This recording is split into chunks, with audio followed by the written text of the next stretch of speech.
somehow, maybe I'm just overgeneralizing my own experience, that what young people need is not what I call the Paris Island approach to learning science. That is, first you have to learn how to take apart a rifle, clean it and so on, and then how to shoot and so on. And then you can get to go to the next stage, and eventually you will be a Marine. Well, I think we do a little bit too much of that too.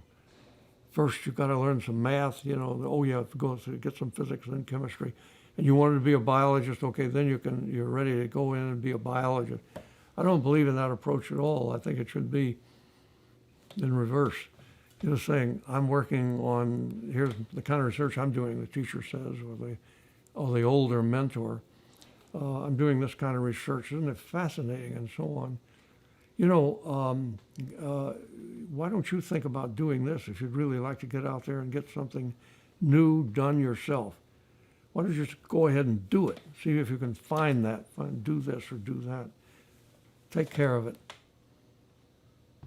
I think that might stimulate at least that fraction, and I don't think it'd be a very small fraction, of young people who would be best served by this kind of encouragement and empowerment at an early age. You might say to them, when they come back and they've written a report or something, you obviously have never heard of the role of probability in population genetics. Here's a book, go learn it. Then come back and let's talk about it when you have that extra information. That's the way to teach, I think. Of course, it probably requires a lot of mentors. Right. Yeah. It's that's the job I'm giving you now. How to turn high school teachers into mentors. Well, that's what what you try to do, I know. That's what we try and do in the course we teach for teachers at La Selva, is to have the teachers experience precisely the joy in discovery. Exactly. The joy in the process that you described from your lifelong experience, to give them a chance to feel that and then convey that to their students. Yeah, but don't you agree too that you just mentioned the deadliness of the No Child Left Behind, that the right teacher is a teacher that will, among other things, have a passion for the subject and probably a research interest of their own.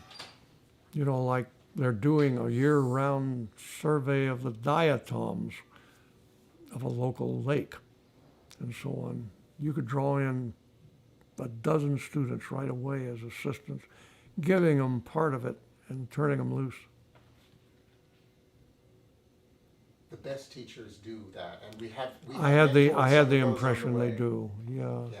That's why scientific natural history needs to be cultivated and continued. Scientific natural history, that's something I want to see not just survive, but flourish.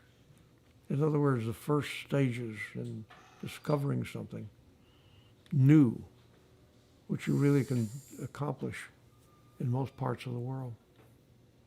Tardigrades. Wouldn't it be interesting to become a world authority on tardigrades? I know of only 2 in America, maybe more now.